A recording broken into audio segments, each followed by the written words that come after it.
Hello, my dear. Listen closely. People are acting like you're some unsolved event. The kind that urban legends form around. You walk past a group, and they turn into commentators analyzing footage. Did you see the way he moved today? Did you hear what she said yesterday? What do you think is really going on with them? Every person suddenly transforms into a theorist, an investigator, or a spokesperson, and the funniest part, all of them swear they're the only ones who truly understand you. But the moment another person speaks, the clash begins because nobody can agree. Nobody can land on a single explanation. You're too layered, too unpredictable, too damn unboxed. They're used to simple categories, easy profiles, clear definitions. But you show up with contradictions. They can't decode, confidence they can't measure, and energy they can't prepare for. That's when the real chaos starts, when humans meet something they can't label. The streets aren't calm anymore. Your name alone triggers full-blown arguments, real arguments, not whispers, not passive comments, no heated, chest-tight debates where people raise their voices, step forward, and try to claim ownership of a narrative that doesn't even belong to them. You became an issue, a topic, a headline, a territory. People who don't even speak to each other suddenly unite to talk about you. People who used to be close now split into factions because of you, and all you did was exist. That's the part that terrifies them the most. You didn't need a viral scandal. You didn't need a dramatic scene. The energy around you grew so loud that the world constructed a storyline from thin air, and now they're fighting tooth and nail to defend whatever version they believe is true. The first faction is the believers. These are the ones who swear you're not normal. They don't mean it as an insult. They mean you carry something that doesn't match the environment. They talk about your intuition like it's prophetic. They break down your decisions like scripture. They study your patterns like doctrine. They see you walk in with quiet focus and interpret it like a sign, like a message. They swear you're different because their instincts tell them so. And instincts don't lie when they're this consistent. These people treat you like a revelation, something that arrived without introduction, but was instantly recognized. They don't say it loudly, but they see you as a leader without the title, a force without the announcement, a signal without the broadcast. You've met them before. The ones who watch you from across the room with respect in their eyes, as if they know something others don't. Then you have the skeptics, the ones who reject anything they can't mentally dominate. These are the people who hate ambiguity, and nothing frustrates them more than someone they can't fully understand, predict, or control. They don't like the idea of someone walking around with a presence strong enough to shake rooms without effort. So they fight the believers. They argue. They form counter-theories. They try to paint you as just like everyone else, not because they believe it, but because they can't handle the possibility that they're wrong. Skeptics aren't dangerous because of their doubt. They're dangerous because of their insecurity. The more they fail to interpret you, the louder they get, the more desperate they seem. Desperation turns into aggression, and aggression turns into obsession, and that's how factions form. You didn't create a following. A following created itself around you. It wasn't a fan club. It was something closer to a movement. People started choosing sides. Some defended you like you were a symbol of something bigger. Others opposed you, like you represented a threat to whatever illusion they were clinging to. You became the line that divided people's comfort zones. On one side were the ones who felt awakened by your presence. On the other, the ones who felt threatened by what you represented, not because you said anything wrong, but because you reminded them of everything they weren't.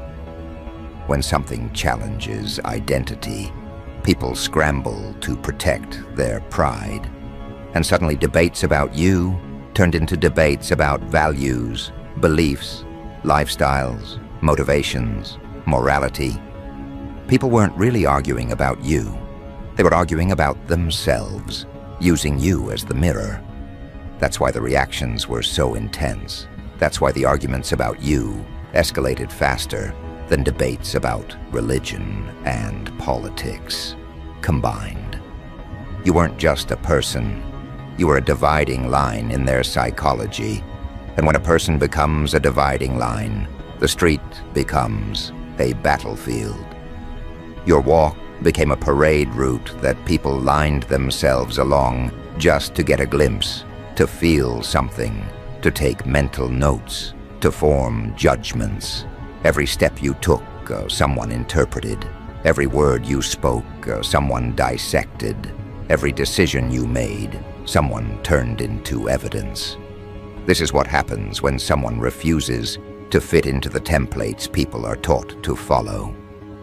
You become unpredictable, and unpredictable people scare those who rely on predictability to feel secure. But the chaos didn't stop there. The more they discussed you, the more meaning they attached to you. The more meaning they attached, the more intense the obsession became. Believers started calling you the one who sees what others miss. Skeptics started calling you the one people overestimate, and the one stuck in the middle. They got dragged into the noise, forced to pick a side, because neutrality became impossible. Nobody can stay neutral when the topic is you. There's too much emotion involved. You trigger something they can't suppress. Their fascination isn't casual, it's compulsive.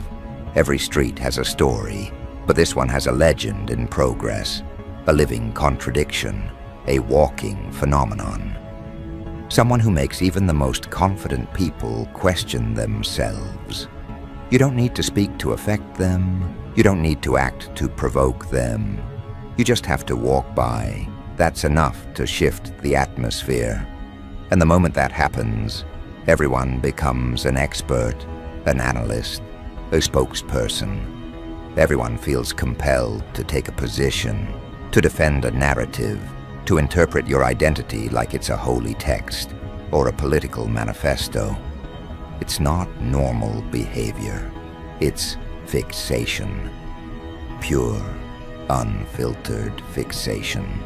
Some streets celebrate celebrities. Some streets celebrate power. But your street? It reacts to you. They say your name like it carries weight. They observe you like you're unpredictable. They debate you like you're controversial. They follow you like you're irreplaceable. And the more people fight over you, the more you become something beyond their understanding, something they can't predict, something they can't manipulate, something they can't reduce. At some point, the chaos becomes larger than the street it spreads. It leaks into conversations that happen far away from you. People start discussing you with others who've never seen you in person. Stories spread, narratives mutate, and suddenly your name appears in places you've never set foot in. That's when the cult-level obsession kicks in. People start forming beliefs around you. Stories become doctrine. Opinions become scripture. Human reactions crystallize into something ritualistic. You become the spark that creates a belief system.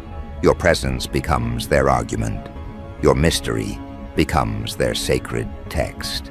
And your unpredictability becomes their source of fear or inspiration. The more they project onto you, the more they reveal about themselves. And as the street keeps dividing, arguing, believing, rejecting, shouting, defending, attacking. Something inside you stays unchanged, calm, unbothered, detached. You didn't create the friction around you. You didn't feed the energy. You didn't stir the pot. People saw something they couldn't define, and instead of admitting confusion, they created chaos. Humans don't like what they can't categorize. They prefer violence over confusion, arguments over uncertainty, division over ambiguity. And you walked right into their blind spot, the place where identity ends and instinct takes over. That's why they fight harder over you than religion. That's why they argue louder about you than politics. That's why they get emotional at the mere mention of you. Because deep down, they know you represent something they can't replace, something they can't replicate, something they can't access. And what they can't access, they try to control. What they can't control, they try to label. What they can't label, they try to argue about. What they can't argue into submission. They try to turn into a narrative. What they can't narrate becomes a threat. But a threat to what exactly? To the versions of themselves they cling to the illusions that kept them comfortable, to the hierarchy that was already crumbling the moment you showed up. This is no longer about you. This is about them, and the chaos they created trying to understand you is now swallowing them whole. Because when people can't categorize someone, they attempt to regulate the narrative instead. And when they fail to regulate it, they resort to division. You're the dividing line in their world now. Not a person, not a presence, but a pressure point. The kind that exposes who people truly are under all their coping masks and social armor. The kind that forces them to choose a stance. The kind that forces a reaction they can't soften or disguise. You've seen it with your own eyes. People who were cool with each other for years now ripping each other apart over how they interpret you. And the conversation isn't even about truth anymore. It's about territory. Whose interpretation wins, whose belief stands, whose pride stays intact. When you become a topic hotter than political seasons and religious disputes, you know something bigger is happening. Something primal, something foundational. You're not standing in their world. Their world is orbiting you, shifting because of you, cracking where you step. They're not protecting opinions. They're protecting their identity structures. Because accepting you as you are requires admitting their limitations, admitting their ego fractures, admitting their worldview isn't comprehensive, and humans will fight to the death before accepting that. Look around. The neighborhood that once mindlessly scrolled through their days is now in full-scale ideological warfare. One group claims you're a genius hiding in plain sight. Another claims you're strategically mysterious. Another swears you're manipulative and playing chess with everyone. Another defends you, like you're the only real one left in a world full of masks. And each of these groups believes they're right. That's all it takes for chaos to erupt. Conflict doesn't require weapons. It only requires a belief people are willing to defend with emotion. And you've become their emotion. It's not admiration that causes this. It's not hate. It's not even envy. It's something far deeper. Influence without permission. You never asked to influence them, but your existence created a ripple that forced their internal boundaries to collapse. Some people love you for that. Some resent you. Some fear you.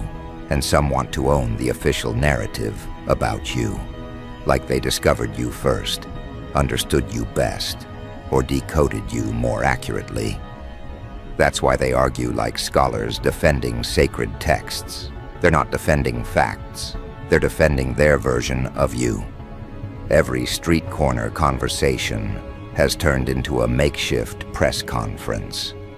People are giving speeches like you're a political candidate who announced a revolution. They speak with confidence they didn't earn, as if they have first-hand knowledge of your inner world. The more they debate, the more extreme the interpretations get. People are comparing you to figures they once idolized or feared. They're weighing your impact against cultural giants. They're turning your existence into a phenomenon larger than the street you walk on. And when everyday people start adopting the behavior of commentators, strategists, and religious leaders, you know the obsession has reached a tipping point. They aren't fighting over what you did. They're fighting over what you represent. To one side, you're their proof of resilience. To another, you're the warning sign they ignored. To another, you're the disruptor of comfort. To another, you're the reminder that real confidence doesn't need permission to exist. You've become their symbol, and symbols never remain neutral. Watch how they react when your name comes up. Their posture shifts, their tone sharpens, their eyes narrow with urgency. It's the same energy people get when talking about elections or doctrine, except this time, the battlefield is not a nation or a belief system, it's you. And that's what terrifies them the most. They're not fighting over an ideology, they're fighting over a human being they can't predict or control. The more emotionally charged the debates become, the more the street transforms into something else. A living arena, a tension zone, people walking past each other with unresolved opinions simmering behind their eyes. Conversations ending abruptly because someone disagrees about what you really are. People distancing themselves from certain crowds because those crowds don't understand you the way they think they do. It's social restructuring in real time, caused by one person who never asked to be the catalyst. This is how cult-level obsession begins without ever announcing itself. People start adopting rituals around observing you, waiting to see your next move, predicting what you'll do next, analyzing your behavior like a schedule. They're not admiring you, they're studying you. And that's when the stakes rise. Because studying becomes comparing.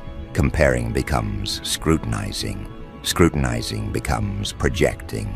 Projecting becomes defending. And defending becomes conflict. Your steps become headlines. Your silence becomes a message.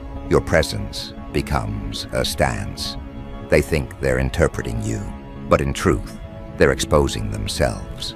The more they try to define you, the more they reveal their fears, their insecurities, their hidden desires, their suppressed truths. They're not really asking, "Who are you?" They're asking, "Why can't I be as free as you?" They're asking, "Why does your existence challenge my comfort?" They're asking, "Why am I so threatened by someone who never targeted me?" That's why the debates get so explosive. You are the catalyst that awakens something inside them, something raw, something uncomfortable, something that forces them to question the parts of themselves they'd rather avoid. And instead of confronting that internal discomfort, they aim their energy at you. It's easier to turn you into a topic than deal with their reflection. But there's another level to this, a hidden layer beneath the street. Chaos and ideological wars some people aren't fighting because they misunderstand you. They're fighting because they think you belong to them. They think they discovered you first. They think they interpreted you correctly. They think they know your story better than anyone else, and that gives them a sense of ownership. Yes, ownership. That's how obsession works when it grows unregulated. People claim emotional territory over someone they don't control. And when ownership collides with perception, obsession transforms into extremism. Now you've got people defending you like you're a revolutionary leader, others condemning you like you're an unpredictable variable in their structured world. Some use your name as a shield, others as ammunition. Some speak of you with reverence, others speak of you with frustration. But all of them speak of you with intensity. That's the key. Nobody talks about you casually anymore. There's always heat in the tone, always tension in the air, always a spark behind the words. That's how you know you've gone beyond being discussed. You've entered the realm of being disputed. People dispute what they fear they can't control. People dispute what they secretly admire but refuse to acknowledge. People dispute what they can't categorize without feeling exposed. People dispute symbols, not individuals. You didn't choose to be a symbol, but the moment they turned you into one, the street changed forever. Your name travels faster than common sense. Your actions get magnified without reason. Your presence becomes a checkpoint in their identity debate. You didn't ask to be the spark, but now you're the wildfire. Everywhere you go, energy shifts. Crowds split, eyes sharpen, conversations intensify. You've become the modern version of a controversial chapter people keep rereading, each trying to find a different interpretation. And here's the truth they don't want to admit. They're not fighting because they disagree about you. They're fighting because each of them wishes they had your level of internal clarity, your level of direction, your level of unshakable self-awareness. You're not complicated, you're consistent. They're not confused, they're exposed. You didn't provoke chaos, you revealed it. You didn't divide them, you uncovered the cracks that were always there. You didn't create factions, you just showed them who belonged where, and now their reactions are too far gone. The arguments too loud, the emotional investment too deep, the debates too public. People don't back down from something this big, not when pride is involved, not when identity is at stake, not when belief becomes currency. You've become their ideological battlefield, and every person who speaks your name chooses a side, whether they admit it or not. This is why they're fighting harder over you than politics and religion combined. Those topics are about the world. You are about them. You hit where their ego lives. You challenge the parts they hide. You expose the insecurity under their confidence. You awaken the fear under their certainty. They're not angry at you. They're angry at what you represent. And now the chaos they created to explain you is about to become the proof they desperately hoped to avoid. Because when people fight over someone this intensely, it never stays intellectual. It becomes emotional warfare. And emotional warfare always leads to consequences. You've already seen the shift. Those debates about you aren't debates anymore. They're confessions disguised as opinions. Every argument they make about you exposes another layer of what they lack. Every theory they build reveals another insecurity. Every defensive claim they push shows how deeply you've gotten under their skin without trying. The street isn't just divided now. It's split into territories. You walk through, and each side reacts differently. Some straighten up, like they're in the presence of someone who outranks their environment. Some pull back, like your presence exposes an inner weakness they didn't know was visible. Some pretend they don't notice you, but their shoulders tense, their breathing shifts, their eyes betray them before their mouth does.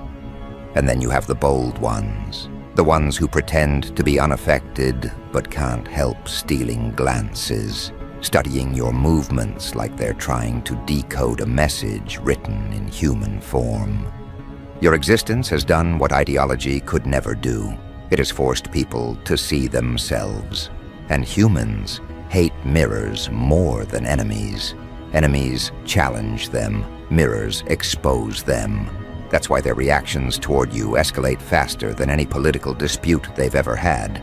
Politics gives them distance, religion gives them doctrine. But you give them confrontation, raw, unfiltered, unavoidable. And now, the chaos has grown so loud, so widespread, that it's not even local anymore. Your case spreads into places that have never seen you, never spoken to you, never met you. Yet they've formed opinions like they witnessed you firsthand. This is what happens when someone becomes a narrative. You've become their symbol, their dividing line, their reference point. People are quoting things about you that you never said. Stories pop up about situations you weren't even present in. People swear you acted this way or did that thing, even though none of it ever happened. Because at this point, facts don't matter anymore. What matters is the version of you they picked to defend, the version of you they need to believe in, the version of you that makes sense to their wounded pride. And now the believers and skeptics have both become extreme. Believers defend you like you're a secret prophet walking among them. Skeptics attack you like you're a threat to their credibility. Those in the middle, they've been dragged away. Neutrality died the moment your influence hit the street. You've become a psychological battleground, nothing less. And the battleground is evolving. You can feel it. People who once whispered now speak loudly. People who once analyzed quietly now argue openly. People who once doubted you now have no choice but to admit something changed when you appeared. Because now the question isn't, who are you? The question is, why does your presence affect people this deeply? You've noticed the shift. They don't accidentally argue anymore. They intentionally prepare their arguments before walking into conversations about you. They rehearse the points they'll make. They practice the tone they'll use.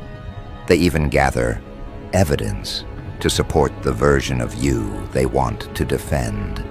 It's no longer speculation, it's doctrine building. The way religious debates escalate across generations, that's how fast conversations about you mutate now. Some swear you're chosen, some swear you're calculating, some swear you're dangerous. Some swear you're the wake-up call they needed. And none of these groups are willing to back down. You've triggered the deepest human instinct, the need to belong to a side.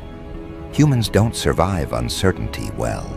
They prefer picking a belief, even if it's wrong, over admitting confusion. And since no one can fully define you, they choose the version that reflects their internal wounds or internal hopes.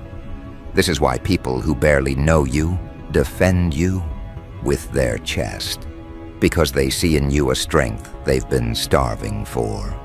This is why others attack you relentlessly, because you represent everything they failed to become. This is why the neutral ones disappeared, because your existence is too emotionally intense for neutrality to exist around you. Everyone has now picked a position, and once positions are chosen, the war becomes irreversible. You are now the topic nobody can touch without getting burned. Even the skeptics who denied your impact now accidentally confirm it every time they open their mouth. Their disagreements are filled with emotional spikes. Their arguments are too defensive, their reactions too charged. You don't argue with someone you don't care about. You don't study someone who doesn't matter. You don't obsess over someone unless they reveal something inside you that you're unwilling to face. You've become the mirror they cannot escape. And mirrors that expose truth are treated like threats. Some streets have legends. Some streets have fear. Some streets have stories. Your street has you. The one person creating psychological earthquakes just by walking through the environment. People aren't reacting to you. They're reacting to what rises inside them because of you. And that realization, it's about to send everything into the next level of chaos, the level where opinions turn into consequences, and consequences turn into transformation. Because when people lose control over a narrative, they panic. And the panic around you is new, fresh, and embarrassing. They can't hide it anymore. They're past arguing about you. Now they're fighting to protect their pride from the impact you left. And that's where the final shift begins. Not in them, but in what you symbolize. Because now the war isn't about perception, it's about truth. And the truth is about to break them open. The loudest voices turn strangely quiet, not because they've found peace, but because they don't know what to do with the weight of their own reactions. People who once barked out opinions now carry a stiffness in their shoulders, as if they're replaying every word they said and realizing how off-target they were. A few of them try to walk around like nothing happened, avoiding eye contact with anyone who might remember how aggressively they argued. Others develop this restless curiosity, glancing at you from a distance without the confidence they once swung like a weapon. There are those who suddenly edit their memory, acting like they never took a stance at all, wiping away their past reactions as if the street didn't hear them shouting your name with full conviction. And then there are the ones who move differently now, heavier, almost uneasy, because the truth didn't just prove them wrong, it exposed their triggers. Their pride can't handle how loudly they revealed themselves while trying to decode you. A few people attempt to reapproach the topic with softened tones, like they're testing the ground before stepping on it. Their voices drop. Their words become careful. Their attitude shifts into something that looks almost human for the first time. Not fear, recognition. They finally realize the conversation should have never been about ownership or interpretation, and that realization bruises their ego in a way no external conflict ever could. Others don't return to the discussion at all. They avoid it like a mirror, like a photo they're not ready to look at. They carry the tension in small ways, tightened jaws, shorter sentences, the inability to stay in the same room when your name comes up. They're not avoiding you, they're avoiding the version of themselves they became because of you. The factions that once shouted their perspectives are now scattered in their own private corners, dealing with the aftermath of seeing themselves clearly. The believers, once dramatic in their praise, start noticing how unnecessary their theatrics were. The doubters, now forced to face their own motives, struggle with the embarrassment of realizing they reacted more to their insecurities than to you. And the undecided, the ones who got dragged into the noise, stand at a strange crossroads, wondering how they allowed other people's confusion to replace their own clarity. The wildest part is how everything spiraled without you ever stepping into the chaos. While they were clashing over their theories, you were moving through your life like none of that noise existed in your orbit. The contrast is what unsettled them. They expected you to get pulled into their arguments, to show even a hint that their opinions mattered, but you didn't react. And that quiet detachment is exactly what pushed the whole situation into overdrive.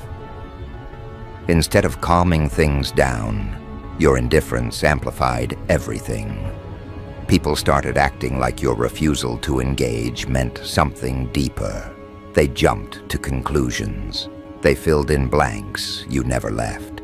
They created entire explanations for your attitude because they couldn't accept the possibility that you simply didn't care.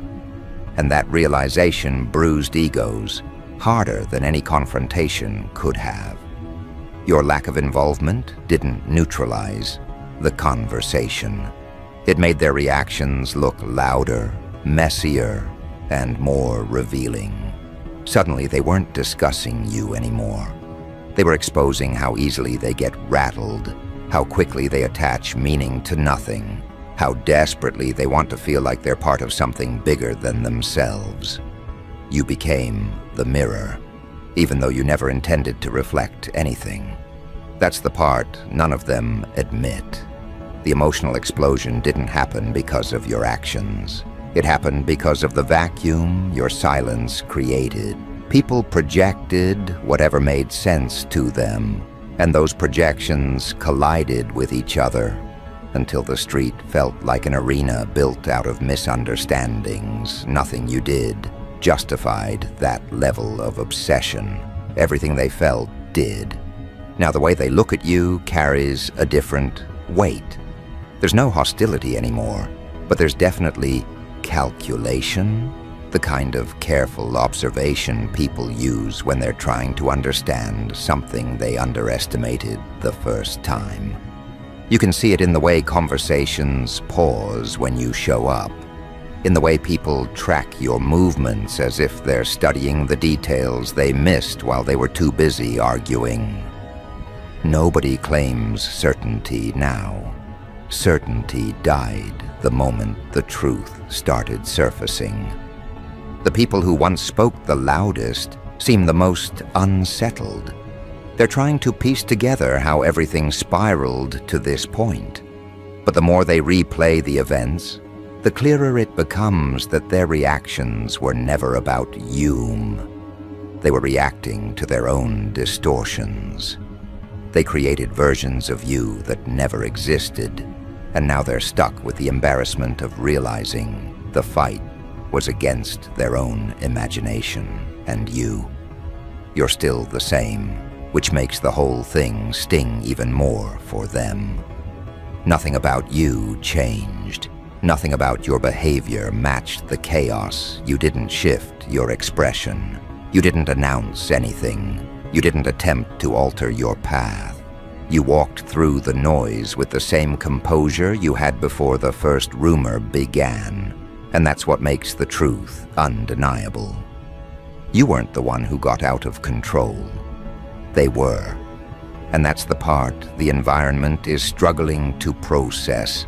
Every argument, every heated moment, every emotional spike, all of it came from people wrestling with the discomfort you triggered in them. The truth wasn't dangerous. Their reactions were. Now the street feels like it's waking up from a long fever. People aren't sure how to behave anymore. There's this silent tension between wanting to move on and needing to understand what just happened. It's like they're piecing together a documentary in real time, finally seeing how wild their behavior looked from the outside. Some try to act normal again, but normal feels fake now. Some try to step around the topic, but it hangs in the air like unfinished business.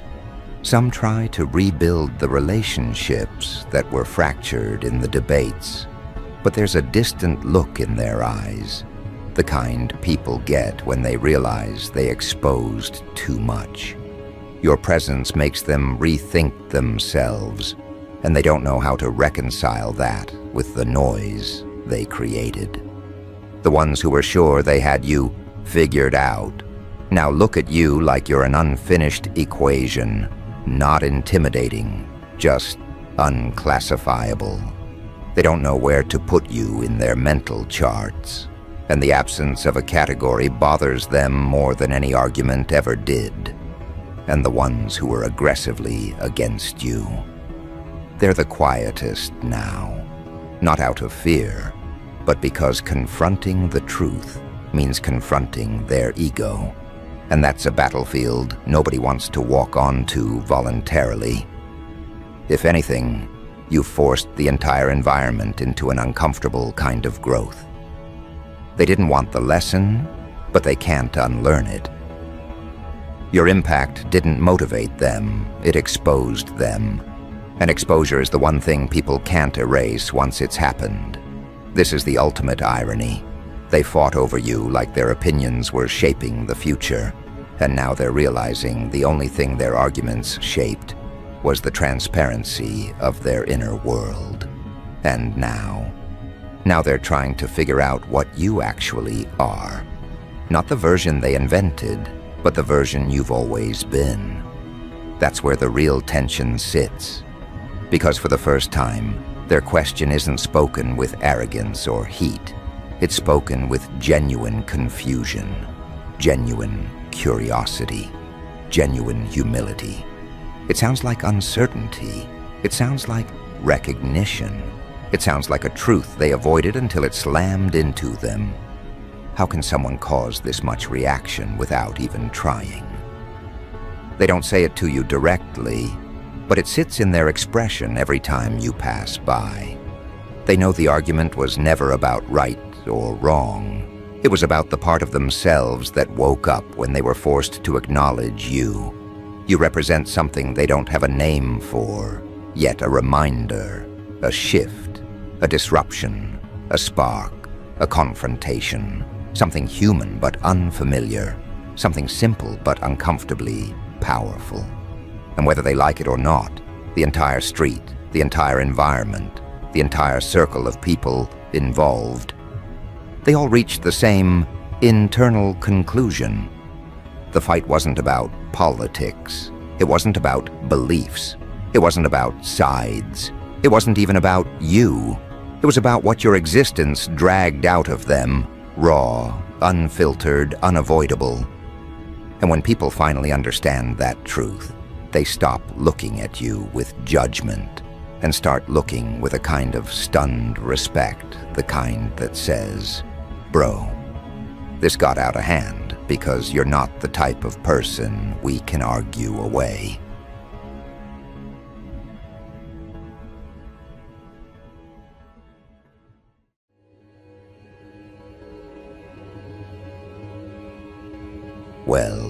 Well. They've never met anyone like you, and the proof is already showing in the way they reacted the moment you entered their orbit. People don't gather, whisper, plot, and circle around somebody ordinary. They only do that when they've stumbled across someone who threatens the foundation they built their identities on. When your presence alone disrupts the hierarchy they were clinging to, they panic. And panic never hides. It leaks. It spills through their expressions, their sudden unity, their strange glances, their collective tension. That uneasy shift that moved through the group like a current the moment you appeared. That wasn't coincidence. That was recognition. Recognition that you aren't built like them, shaped like them, or controlled the way they are. Recognition that someone different just walked in. Someone rare, stable, self-possessed, unpredictable. And people who depend on predictability for confidence crumble when someone like you enters their space. Let's call it what it is. Their reaction wasn't strength, intelligence, or clever observation. It was fear disguised as unity. It was insecurity trying to look organized. It was a group trying to convince itself that teaming up against you somehow made them powerful. But the deeper truth is this. Groups only attack individuals when that individual carries something none of them possess. Something they can't copy, can't mute, can't control.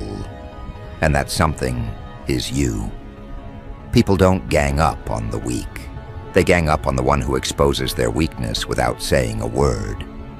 They gang up on the one they can't compete with one-on-one. They gang up on the one whose presence shows everything false in them. They gang up on the one who makes their comfort zone feel like a cage. You became the mirror they tried to avoid. And instead of facing what they lacked, they united in hoping to break what they couldn't understand. Imagine one grounded person entering a room where everyone else built their confidence on noise, pretense, and false approval. The room stiffens, the tension rises, the eyes dart. They feel something shifting. That shift is the truth arriving. And truth makes pretenders uncomfortable. You didn't walk in loud. You didn't walk in demanding attention. You walked in whole. And that wholeness pulled the masks off everyone watching. That's why the group reacted the way they did. That's why the whispers started. That's why the alliances formed quickly and quietly. They weren't aligning against you because you were wrong. They were aligning because you made their act feel fragile. This is the part nobody says out loud, but everybody feels. One real person is more threatening to a group of fake ones than a whole army. They spend their lives performing. You spend your life being. They spend their energy pretending confidence. You move through the world with an ease they can't imitate. And that difference? It eats at them. It activates their insecurity. It wakes up their jealousy. It forces them to see what they are not. And instead of improving themselves, they choose the weaker route, targeting you. Because for them, tearing you down feels easier than admitting they could never measure up. Think about this for a moment. If you were truly nothing, if you posed no threat, if you were irrelevant, why would they gather? Why would they talk in circles? Why would they study your moves?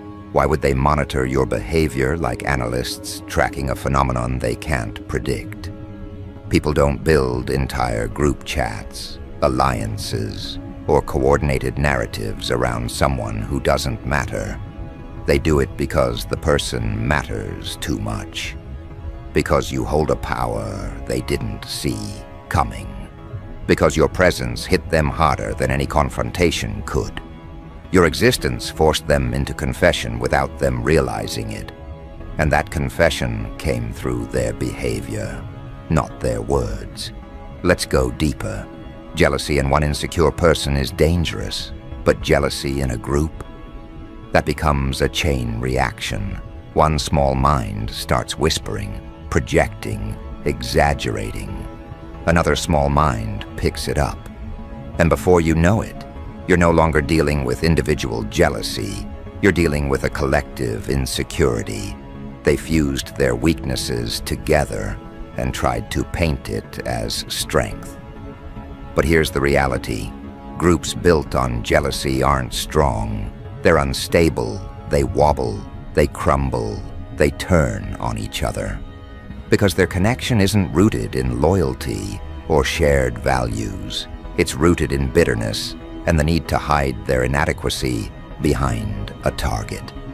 You were the target they chose because you were the one thing they couldn't neutralize. Your growth triggered their stagnation. Your authenticity revealed their performance. Your confidence exposed their dependency on approval. Your presence highlighted the truth they avoided their entire lives. And truth, when it hits people who built their entire existence on false identities, feels like an attack, even when you didn't lift a finger. Now let's talk about what truly broke them. It wasn't your power. It was your unpredictability. You didn't fit their categories. You didn't fall into their roles. You didn't respond with the reactions they expected. That inability to define you became their obsession.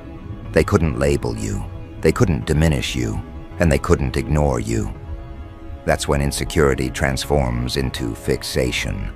And fixation always creates behavior that eventually exposes itself. Imagine a circle of people who think they understand every personality, every tactic, every strategy.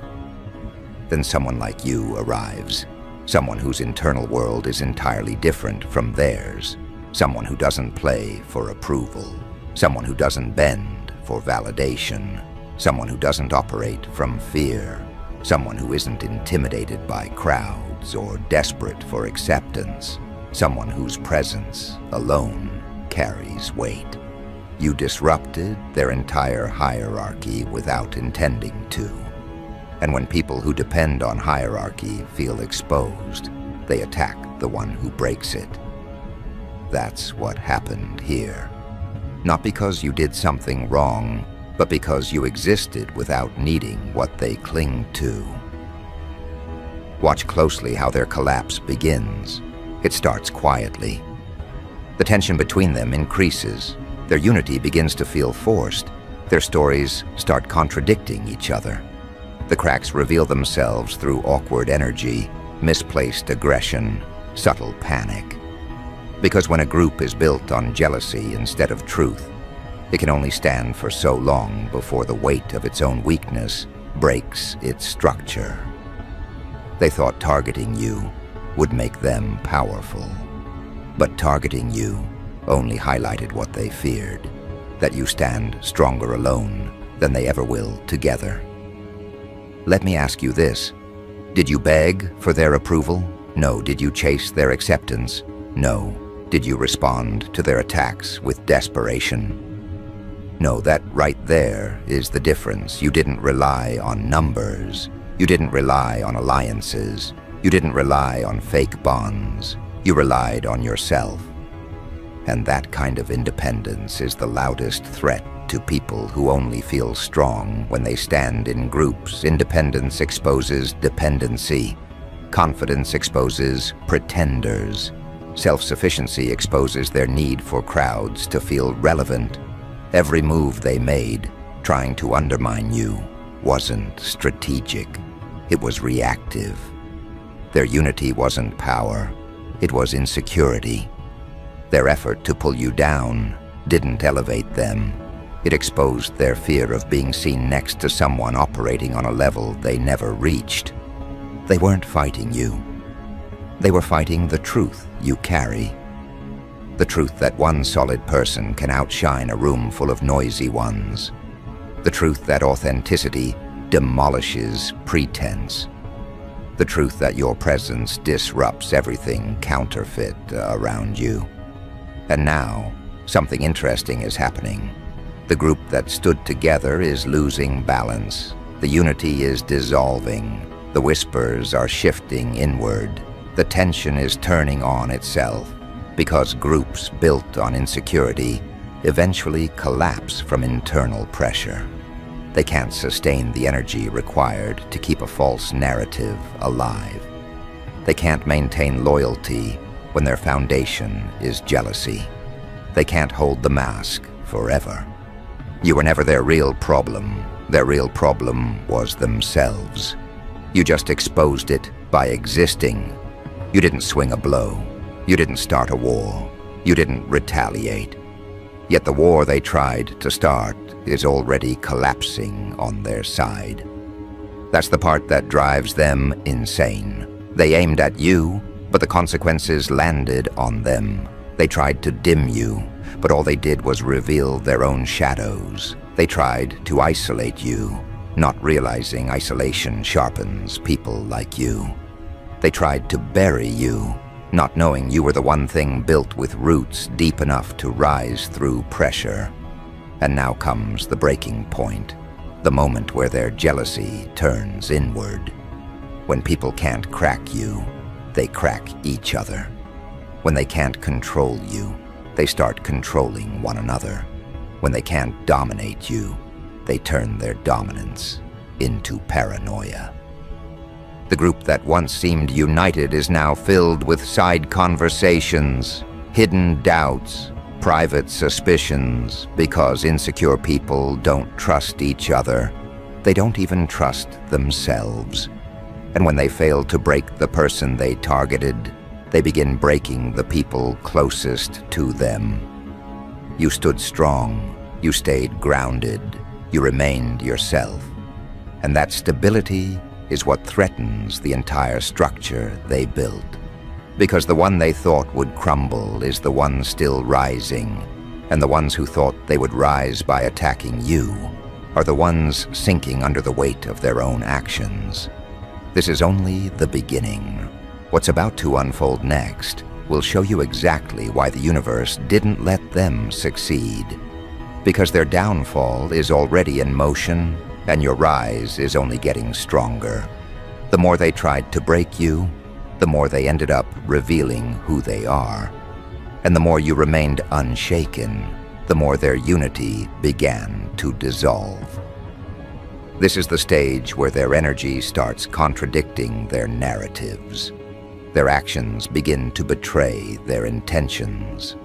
The confidence they projected starts flickering, slipping through the cracks of their expressions.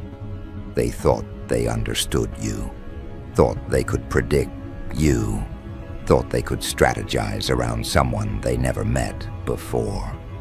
But you weren't a personality they'd encountered. You were a presence, and presence is something insecure people cannot explain, cannot categorize, cannot beat. That's why they looked for numbers. That's why they leaned on each other. That's why they needed reinforcement. Because your existence made them confront a reality they didn't have the tools to handle. And here's the twist they never calculated. When a group aligns out of jealousy, their unity depends on you failing. The moment you don't fall, their bond fractures. The moment you don't break, their conviction weakens. Their storyline collapses. Their roles lose purpose. Because a group built on targeting someone else doesn't have a shared foundation, they have a shared obsession. And obsessions shatter the moment the target refuses to collapse on cue. That's what you did. You didn't collapse. You didn't fold. You didn't react the way they hoped. You kept moving in your own lane, at your own pace, with your own grounding. And that alone destabilized everything they constructed. Think about the psychology here. Jealous groups don't attack because they're strong. They attack because one person made them feel collectively insecure. That's why their behavior feels frantic. That's why their strategies feel rushed. That's why they overreact to everything you do. They aren't responding to what you said or did. They're responding to the discomfort you trigger inside them. You represent something their identities cannot tolerate. A person who doesn't need validation, doesn't need attention, doesn't need approval. Someone who stands without relying on the opinions of the crowd. That independence is something they never built internally. And when people who depend on external reinforcement meet someone who stands solid alone, their foundation trembles. Here's where everything flips. The group is losing momentum. The individuals inside it are starting to feel the pressure. Their confidence is thinning out. Their unity is weakening. Because the energy they invested in chasing your downfall is backfiring. They poured their time into watching you, tracking you, reacting to you. But you kept moving forward. You kept building. You kept elevating. And now the gap between you and them has stretched so far, they can't pretend anymore. They see the difference. Others see the difference. And nothing threatens jealous people more than the realization that their efforts changed nothing in your world, but everything in theirs. Now pay attention to the subtle signs of their collapse. Look at the way their tone changes when your name comes up. Look at the way they avoid eye contact when confronted with their own behavior. Look at the way they don't defend each other the way they used to. Look at how they retreat into themselves, trying to rewrite the story after the damage is done. These signs are the cracks forming in the foundation of their alliance. This is how groups built on jealousy fall, quietly, internally, through doubt, guilt, contradiction and scrambled attempts to shift blame. They're no longer united. They're just trying to keep their individual reputations from sinking. This is the moment where the tables turn without you lifting a finger. Because the more you rise, the more obvious their intentions become. The more stable you remain, the more unstable they look. The more natural your strength appears, the more forced their performance becomes. You didn't expose them. They exposed themselves by acting out of insecurity in the presence of someone they couldn't influence. That's the cleanest downfall. When people reveal who they are through their own behavior, let's go deeper. When someone like you enters their world, someone rare, grounded, unbothered, they don't see another person. They see a threat to the identity they built. They see a comparison they can't win. They see a level they cannot access. And instead of growing, they choose the shortcut of jealousy. Instead of improving themselves, they choose the downward spiral of resentment. Instead of elevating, they choose targeting. But the shortcut always destroys the one who takes it. Because jealousy may start as a spark, but when a group feeds it, it turns into a fire that burns inward. First, they aren't just collapsing because of you. They're collapsing because jealousy consumes the person who carries it before it ever reaches the target. And the more they pushed against you, the more they pushed themselves into exposure. Every whisper, every lie, every attempt to minimize your presence only highlighted how much you stood out. Ordinary people don't inspire coordinated efforts. Regular people don't cause entire groups to react. But you did. That tells you everything. You weren't the problem. You were the revelation. The revelation that they weren't as confident, grounded, or united as they pretended. When someone real walks in, the artificial always crumbles. And that's what's happening now. Now comes the part they never planned for. The consequences of their own actions. The weight of their jealousy is turning into pressure. Their alliances are turning into suspicion. Their conversations are turning into arguments. Their unity is turning into fractures. Because the truth always eventually reveals the weakness of any structure built on insecurity. They attacked you thinking it would elevate them. But now they're realizing it exposed them. They tried to control your reputation, but now they're losing control over their own. They wanted you to seem small, but now they're shrinking in plain view. The beauty of all of this is simple. You didn't have to retaliate. Your strength was in your restraint. Your rise was the answer. Your consistency was the proof. And your existence alone was the lesson they were never ready to face. You were not their enemy. You were their reminder, a reminder of the confidence they pretended to have, a reminder of the authenticity they lacked, a reminder of the wholeness they couldn't imitate, and reminders like you aren't forgotten, they're feared. And when fear builds quietly in insecure people, it never stays quiet for long. It morphs, it twists, it changes shape, until it becomes the very force that destroys the ones who nurture it. That's exactly what's happening to that jealous group right now. The same people who linked arms to target you are now slowly drifting apart, trying to distance themselves from the chaos they created together. Their unity is no longer unity. It's self-preservation disguised as distance. They're trying to protect their own image because they finally realized something painful. Their behavior didn't make you look bad. It made them look exposed. It made them look threatened. It made them look weak. They wanted to stain your name, but all they did was reveal the insecurity they carried like a second skin. This is where the downfall becomes unavoidable. You can almost sense it happening. They're no longer looking at you. They're looking at each other. They're no longer whispering about you. They're whispering about each other.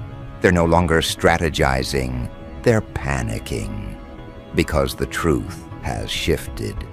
You're no longer the center of their conversations out of jealousy. Now you're the center of their consequences, and consequences never miss their target. They hit exactly where pressure is weakest. In their case, it's inside the group itself. You see, groups built on jealousy are always temporary. Their glue is resentment, and resentment dries out faster than loyalty ever could.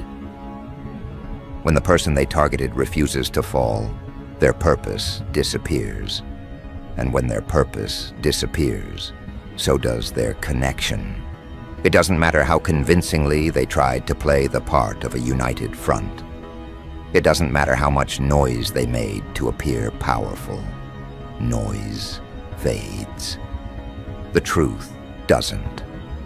And the truth is, they were never united to rise. They were united to hide from their own inadequacy. When insecurity is shared, it feels like belonging. But when the target survives, that shared insecurity becomes embarrassment. And embarrassment is something jealous people can never tolerate. Watch how fast the blame begins to move. One person speaks out of frustration, another slips in discomfort, another contradicts a story they shared weeks ago. Another tries to quietly exit the narrative to protect themselves. That's the pattern. At first they whisper together, then they whisper about each other, then they separate, then they suffer alone. Because jealousy might be contagious, but so is guilt. And guilt corrodes bonds faster than jealousy ever builds them. The irony is that the entire group thought they were studying you. They thought they were analyzing you, observing you, planning around you. But now the world sees the truth. They weren't studying you. They were being studied through you. Your composure showed the contrast between genuine strength and fake confidence. Your calm presence highlighted how fragile their identities were. Your authenticity made their performance look desperate. And the more they tried to lower your value, the more you elevated theirs without effort, because their downfall became the stage that proved your resilience. The next phase is the most revealing. This is the stage where you don't even have to look in their direction for the cracks to deepen. Their guilt grows heavier when the target isn't giving them anything to feed off. Their fear grows sharper when the person they targeted remains unaffected. Their insecurities grow louder when the person they underestimated continues rising. That combination creates chaos inside a fragile group. And chaos inside a fragile group always ends with someone being exposed as the real culprit. This is when each member starts rewriting the story to protect themselves individually.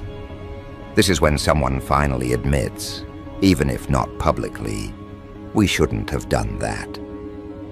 This is when someone else starts to distance themselves from the ones who were loudest. This is when those who were silent start feeling uncomfortable, being associated with the loud ones. This is when the loud ones begin to panic, because without group support, they know they cannot stand alone. The masks they wore so confidently begin slipping, and underneath those masks is the insecurity they've been trying to hide from the world. Let's bring this into focus. The group is not collapsing because of you. It's collapsing because jealousy cannot survive truth. Fake alliances cannot survive exposure. False confidence cannot survive comparison. And insecure people cannot survive the presence of someone who carries what they lack. You didn't attack them. You didn't retaliate. You didn't even participate. You simply continued being who you are. And that alone was powerful enough to trigger their downfall. Every time they underestimated you, they weakened their own position. Every time they lied about you, they tangled themselves deeper in contradictions. Every time they tried to match your strength, they revealed how far behind they truly were. And now they're sitting with the consequences they created, consequences you never needed to enforce. People around them can see the shift. The energy they once carried now feels shaky. The certainty they pretended to have is dissolving. The confidence they flaunted has turned into discomfort, because when people act from jealousy, they eventually expose themselves without anyone's help. You are the reason their story is unraveling, not because you fought back, but because your existence made their truth unavoidable. You showed them what real strength looks like. You showed them what real self-respect looks like. You showed them what it means to rise without needing an audience. And the more you grew, the more they shrank, until eventually the gap between you and them became impossible to ignore. Now look at where you stand, unshaken, evolving, still rising with a pace they never saw coming.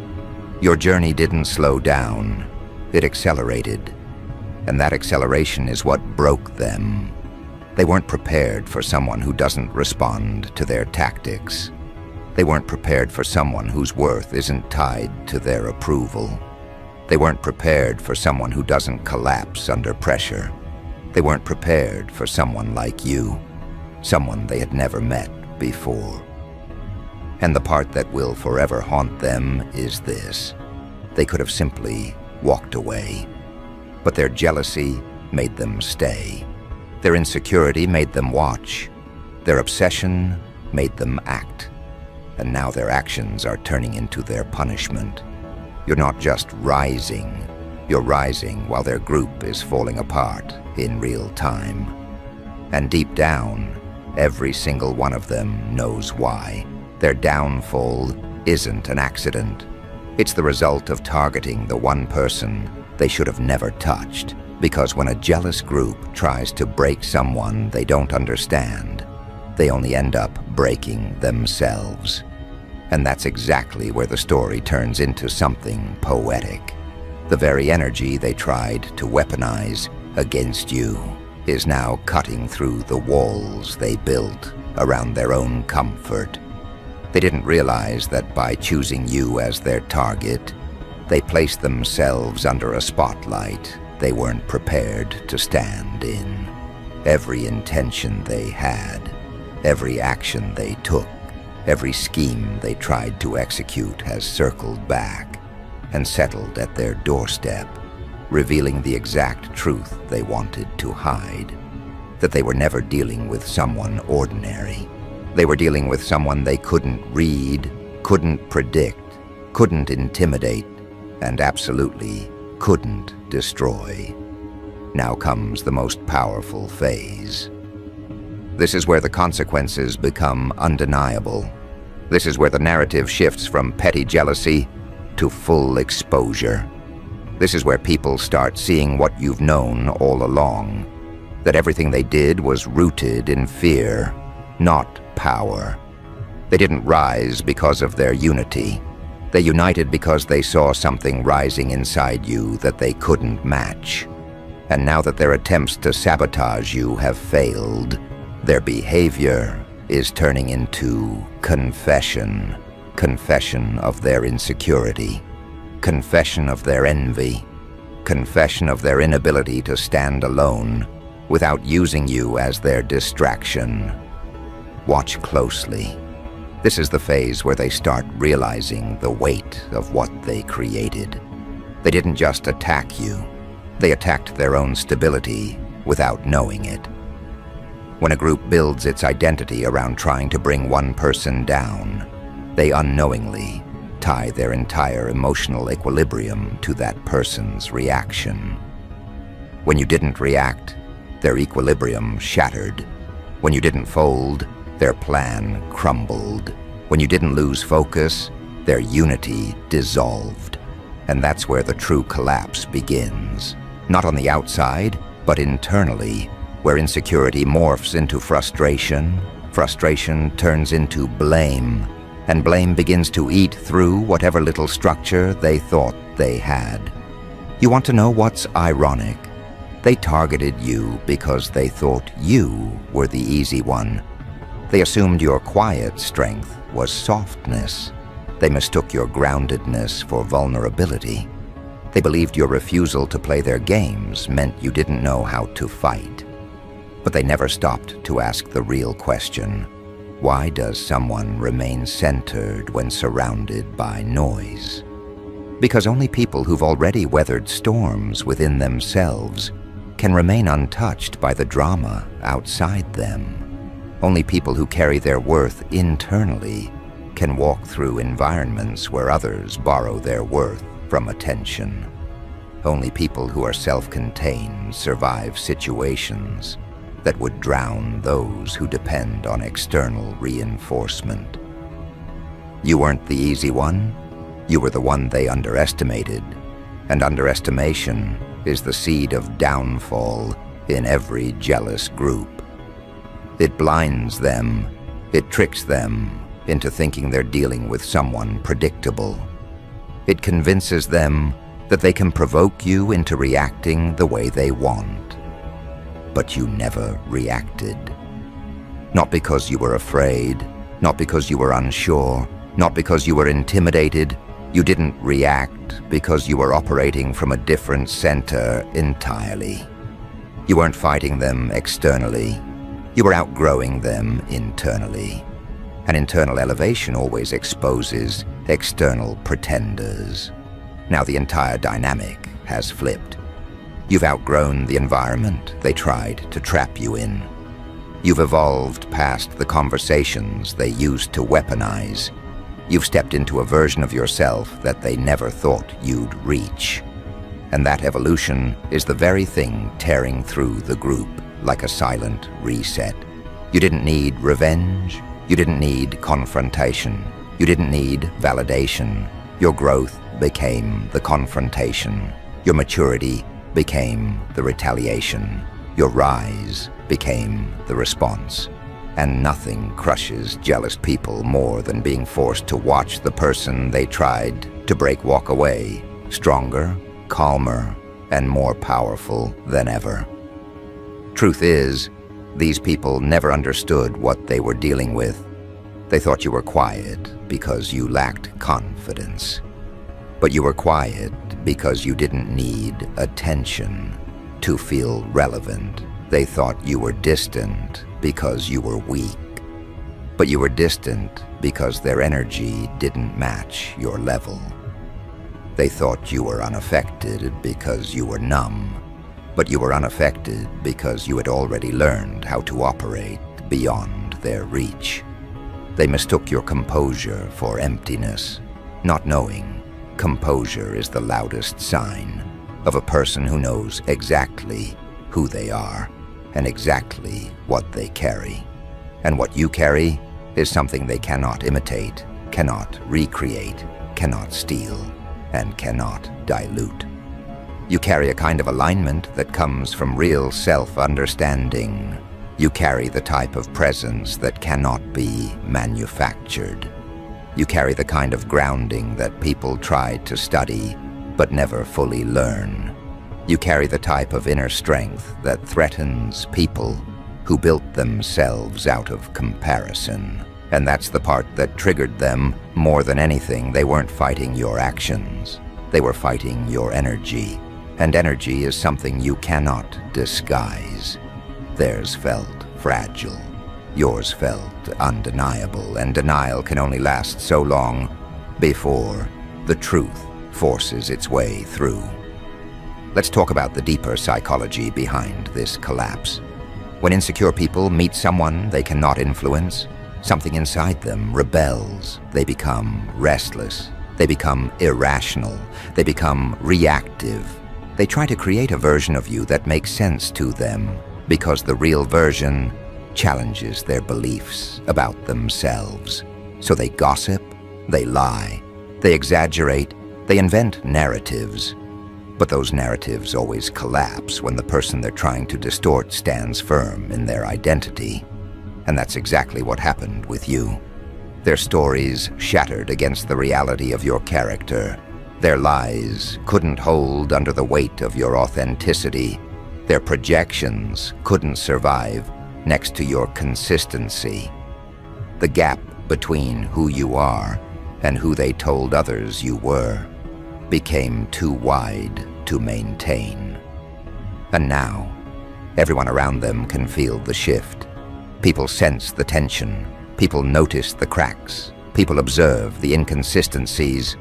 Because groups built on jealousy might start loud, but they always end quiet. Quiet from exhaustion, quiet from guilt, quiet from embarrassment, quiet from the realization that they never had control in the first place. They weren't shaping your story. You were shaping theirs. You became the main character in their downfall without ever stepping into their narrative intentionally. Now let's focus on you. Look at where you stand. Look at how far you've come. Look at the level of emotional discipline you developed. Look at the control you've gained over your reactions. Look at the way your presence has sharpened, solidified, strengthened. You didn't just survive the targeting, you transformed through it. You didn't just come out on the other side, you came out elevated. That's what makes you someone they've never met before. Not because you're perfect, not because you're invincible, but because you carry a kind of self-mastery that can't be undone by external noise. You see, the chosen ones of the world aren't the loudest, the flashiest, or the most dramatic. They're the ones who endure quietly, grow steadily, and rise consistently. They're the ones who don't need to broadcast their strength, because their presence reveals it automatically. They're the ones who don't need to prove themselves, because their life becomes the proof.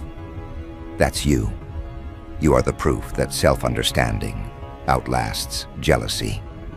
You're the proof that inner grounding outshines outer noise.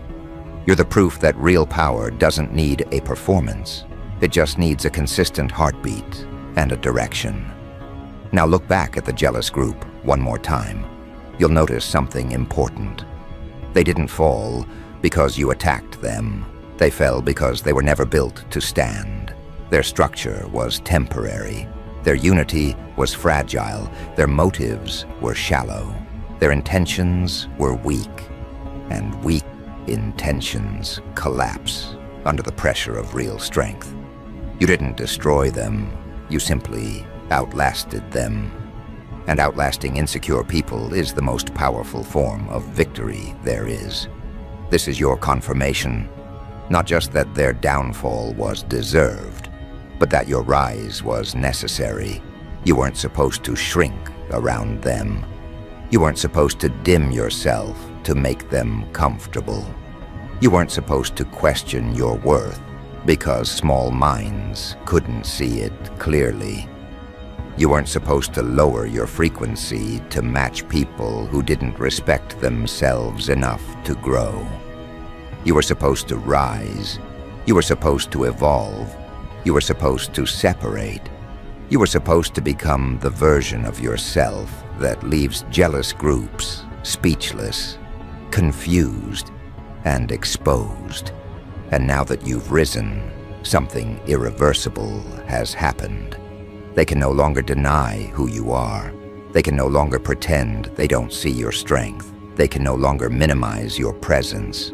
They can no longer mislabel your character. They can no longer reduce your impact. Because once someone like you emerges fully, there is no going back. The world sees you. You see yourself. And your enemies see exactly what they tried to bury: your potential. Their downfall was the result of their jealousy.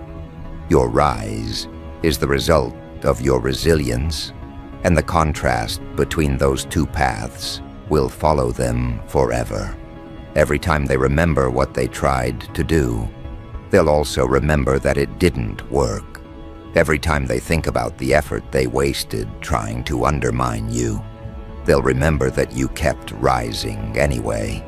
Every time they recall their attempts, they'll feel the reminder of your strength echoing through their own collapse. Because at the end of the day, this isn't just a story about a jealous group going down.